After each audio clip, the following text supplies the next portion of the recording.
All right, happy Thursday, everybody. Welcome to Survive to Thrive. Today, we're going to talk about mastering your listing presentation. And I'm going to go right to my screen share, and we're going to pull up a PowerPoint on my 14-point listing presentation. All right, here it is, 14-point listing presentation. Cool. Follow the yellow brick road. Everything is a recipe. Everything is a recipe. Everything is simple when you follow the recipe. If you're building a house, follow the blueprint. If you're traveling somewhere, just follow the GPS. And there is a GPS for making a powerful listing presentation. All right, step one, think bigger, schedule the appointment. If I could show you how I could sell your home for more money in less time, would you be interested in seeing how I could do that? Simple. All right, step two, soft interview. Before you go on the appointment, you're going to call in order to prepare for that appointment. And on your screen, you see a list of questions that you could ask. How long have you lived in your home? What updates have you made? Be more specific on this one, okay? So what updates have you made to your home in the last 2 to 3 years? How many beds and baths do you have? Even if you're looking at an expired listing or you're looking at public records that tell you, confirm this information is correct. If you bring comparables for a 3-bedroom, 2-bath, 2,400 square foot home, and you find out they've done an addition that's not showing up in the public records or in the previous listing, or somebody got it wrong, then you've got the wrong information. So ask the question. What is the square footage? We're looking for square footage under air on this. Location. Where is your home located? Does it back up to another home, to the water, to a pond, to a lake, to open water? Do you have access to the ocean? Is it limited access to the ocean? All of those things matter. Based on recent sales, what do you feel your home value is? Now, you may get an answer and you may not. And if they don't give you an answer, that's cool. Just go on to the next question. And if they tell you, well, house down the street just sold for $450, mine's better, so $475. Now, at this point, you're Columbo. You're not going to start looking at these things as objections to be overcome. You're just digging for information. This is the preparation you put in order to do a better job on that listing appointment. By the way, that's script. That's what you're going to say to the seller prior to going on the appointment. Prior to meeting with you, I need 15 minutes on the phone to ask some questions that'll help me prepare for our appointment. All right. Are you interviewing other agents? Have you thought about selling by owner? Where are you moving to when the home sells, and how soon would you like to move? All right, step three, preparation. You're going to spend time preparing for that appointment. Pull public records, research previous listings. Has this home been on the market in the last 2 years? Do your research, see if it has. Do a comparable market analysis. In other words, pull everything that sold in that neighborhood, whether it's comparable or not. Make sure you bring it with you on the appointment. You're not going to leave any stones unturned, and you don't want to be caught off guard by a seller who says, what about the home around the corner? You don't have that listing with you. You look unprepared. Now, when you have it, you can simply let them know, this home is not comparable, so we're not going to use it. All right, do a supply and demand analysis.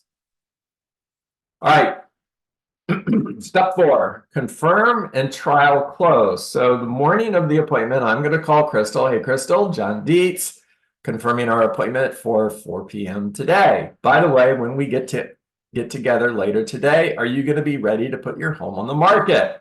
If she says yes, cool. If she says anything but yes, cool. See you at 4 p.m. All right, step five. You're going to make a second confirmation call when you're on the way to the appointment. All right, that simply means I'm in my car and I'm on my way to Crystal's house. Hey, Crystal, John Dietz, I'm on my way. I should be there right at 4 o'clock. And if I run into traffic, I'll give you a call. Now, what's cool here is if you didn't trial close on the first confirmation call, you have another opportunity here. In other words, Hey, by the way, when we get together here in just a little bit, are you going to be ready to put your home on the market today? Why do you think most people don't ask that question? I'll answer it for you. Because they're afraid of the answer. Ask the question. All right, step 6, get on the listing channel. All right, this is all about mindset. When I leave to go on that appointment, I'm going to leave on time. I'm going to leave early so I don't get caught in traffic and I'm running late. If I get caught in traffic and I'm running late, then my mindset is not where it needs to be in order to do a great job on that listing presentation. Turn off your radio, especially if you're listening to talk radio. Turn it off. They're going to say something that's going to ruin your mindset. Don't answer your phone. You might get a call that is not great news. And if you get a call and the call is from your office and they're telling you, that you got that closing you have tomorrow, we've got issues, all of a sudden your mindset is gone. So protect your mindset. Visualize the outcome that you want. Visualize yourself walking in the door, touring their home, connecting, conveying that you care about them, that they can trust you, that you know what you're doing. You're sitting at the listing table, you're doing a great job, and you ask for the listing and you get the listing. Visualize the outcome that you want. Step 7, Kodak moment. You're standing at the front door. You have 10 seconds to make a great first impression. Now, you're going to knock on the door exactly at 4 p.m. If your appointment is at 4, you're not going to knock on the door at 3:50. That's not on time. And you're not going to knock on the door at 4:10. Again, that's not on time. So I'm going to knock on the door exactly at 4 p.m. And the moment Clarissa opens the door, I'm on stage. All right, lights, camera, action. Hey, Clarissa, John Dietz. We had an appointment today at 4 p.m. and it's 4 p.m. May I come in? All right, that's my Kodak moment. I've made a great first impression. All right. Oh, by the way, here, dress professional. Professional dress depends on where you live and what professional dress is considered in that location. However, I don't care if they're wearing shorts, t-shirt, and flip-flops, you're not going to go in shorts, t-shirt, and flip-flops. Dress professional. All right. Step 8, tour the home. The moment I walk in the door, I'm on stage. And Clarissa, I am super excited to be here. Wow, you have a beautiful home. I'd love for you to take me on a tour of your home. However, before I go further, would you like me to take my shoes off? Script. Show them that you are different. You care about them. They can trust you. Now, before you go on that tour, ask them if you can set your things down at the kitchen table. That's important because that's where you're going to meet once you've toured their home. You're going to end up back at the kitchen table. All right. Now, as you're touring their home, take notes, ask questions, be enthusiastic and like their home. I want you to carry a notebook and a pen with you, and I want you to take notes out loud. In other words, wow, beautiful family room, hardwood floors, crown molding, wood burning fireplace. I'm taking notes, information that I'm going to use to sell their home, and I'm doing that out loud so they can see that I care about them. They can trust me. I'm a professional, and I'm doing what professionals do. Here's the other thing, like their home. This is not an opportunity for you to start pointing out everything that's wrong with their home. Even if they ask you, your answer is, once you hire me, I will walk through your home and I will give you suggestions on what you can do in order to make your home more competitive, sell faster, and for more money. Or I provide a staging service for you once you hire me. All right. Step 9, you're sitting at the kitchen table. You begin the conversation. Thank you for meeting with me today. It is an honor and a privilege to meet with a potential seller and discuss the possibility of the Dietz team representing them in the sale of their home. Before I get started, I'd love to start by sharing my mission statement. My mission is to meet your goals and exceed your expectations. Now, because of that mission statement, whenever I meet with a potential seller, one of three things typically happens. One of those things will happen today. Either one, they understand and appreciate the benefits that I have to offer, and they hire me, which is awesome. All right, now, are you going to deliver it the way I just did? No, I did that to emphasize the words for you. What I want you to hear is I'm doing this in third person. I'm not making it about them. In other words, Steve, one of three things typically happen when I meet with a potential seller. One of those three things will happen today. Either you'll understand and appreciate the benefits that I have to offer, and you'll hire me, which is awesome. No, I'm not going to make it about Steve. I'm going to make it about, here's what happens when I meet with someone to discuss the possibility of representing them in the sale of their home. Now, the second thing that occasionally happens is they don't hire me, and quite honestly, that's not so awesome. And the third thing that happens every so often is I may choose not to take the listing. Now, at that point, I want you to pause. And 3, 4, 5 seconds is all you need. Just long enough for them to ask, why would you not take my listing? Now, if they ask that question, your response is, you know what, Crystal, that's a great question. And I'm so glad you asked. And I really think you're going to like the answer.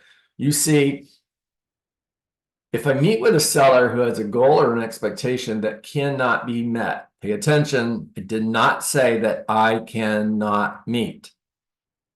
That assumes somebody else can. All right. So if I meet with a potential seller who has a goal or an expectation that cannot be met, I would rather turn the opportunity down today than let you down 6 months from now. Does that make sense?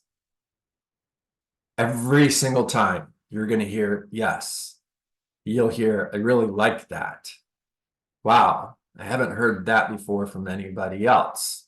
Now, I'm going to plus this and teach you how to throw your competition under the bus. All right, here goes. If you know that they have a meeting with another agent later that day or tomorrow or the next day or whatever, I'm going to keep going and I'm going to say, you see, here's the good news. The good news is I don't need to list your home. Now pause for effect. Let that sink in. The good news is I don't need to list your home. Now I really want to work for you. That's why I'm here. But you see, if I wanted to list your home, I would tell you anything you wanted to hear just to get your listing. And because I know you're meeting with other real estate agents, you're going to meet with somebody who needs to list your home. And they're going to tell you anything you want to hear just to get a sign in your front yard. Now, you've just set your competition up for failure, because when that realtor comes in after you and they start giving them a price the seller knows is unrealistic, they're hearing what you said. You're going to meet with somebody who needs to list your home. And because they need to list your home, they're going to tell you anything you want to hear just to get a sign in your front yard.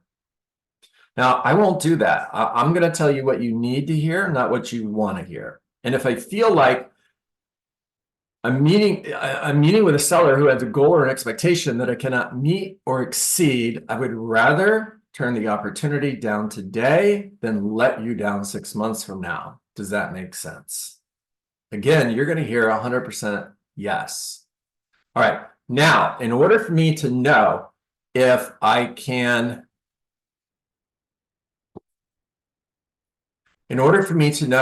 meet your goals and exceed your expectations, I need to ask you a couple of questions. Would that be okay?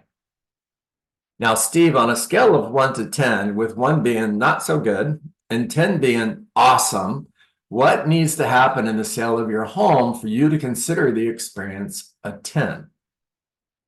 Now, guys, here's what you're going to hear. You're probably going to hear, get my price, sell quickly. Those are the two most common answers. Now, when you get an answer, I want you to go deep. The real goal is down here. It's not up here. This is snorkeling. This is scuba diving, and we need to scuba dive. So when you hear "get my price," your response is, what does that look like to you? Well, the seller down the street just sold their home for $475. Mine is better, and I want $500. Cool. What would selling your home for $500,000 do for you? Go deep again. And when they answer, go deeper if the opportunity is there in order to ask another question. The real goal is somewhere down here. It's not some "get my price." That's not the goal. All right. The goal is down here somewhere. Now, once I've gone as deep as I can go, then I'm going to go for goal number 2, which is, Charlene, if we could accomplish another goal such that this would be a 10+ experience, what else needs to happen? And Charlene responds with, sell it quickly. What do you think I say? What does quickly look like to you? And she tells me, I need a contract in 30 days. Pay attention to what she said. She didn't say I want a contract in 30 days. She said I need a contract in 30 days. There's a difference. Now, what do you think my next question is? What would that do for you? Well, I'm moving to blank in order to start a new job, and I have to be there in 90 days. Got it. Okay. Now, the next thing we're going to do is we're going to prioritize their goals. In other words, Charlene, if we can accomplish one of the 2 goals that you shared with me, crush it. And miss the second one, maybe by not a lot, but if we had to choose between the 2 goals, which one's more important to you? Now, if she comes back and tells me my price, that's more important. So, Charlene, here's what I'm hearing you say. If we could get $500,000 for your home, or as close to $500,000 as possible, however, it takes a little longer than 30 days to get your home under contract, and you're not in Atlanta in 90 days in time to start your new job, that would be a 10. Now, what do you think she's going to say? No, I have to be in Atlanta. Okay, so here's what I'm hearing. I'm hearing that getting your property under contract in 30 days, closing within 60 days so that you could be in Atlanta in 90 days to start your new job is actually goal number 1. And goal number 2 is your price. Logic makes us think, emotion makes us act. The emotion that I'm working on here is the emotion of how Charlene would feel if she's not in Atlanta in 90 days to start her new job, or she's going anyways and she's leaving the rest of the family behind to try to sell their home, and now their family is separated. All right. I'm going to help her make the right decision by getting clarity on her goals. The reason we do a needs analysis is in order for us to learn what needs to happen for this to be a success. But the other reason we do the needs analysis and we prioritize the needs is to help them self-discover what needs to happen for this to be a success. Because prior to you going on this appointment, they thought they wanted to sell their home for the most amount of money in the least amount of time. And they want you to work for free. Those are the only thing they're thinking. You need to help them make a new decision based on new information. Before you can do that, you got to help them self-discover that new information. All right, so here's what we're going to do, guys. Next week, we're going to pick up with, I got to move your pictures because I can't see the screen. Hold on. We're going to move on to step 12, 13, 14, and that's it. All right, stop sharing. All right, take yourself off mute. Talk to me. What'd you hear? What questions do you have?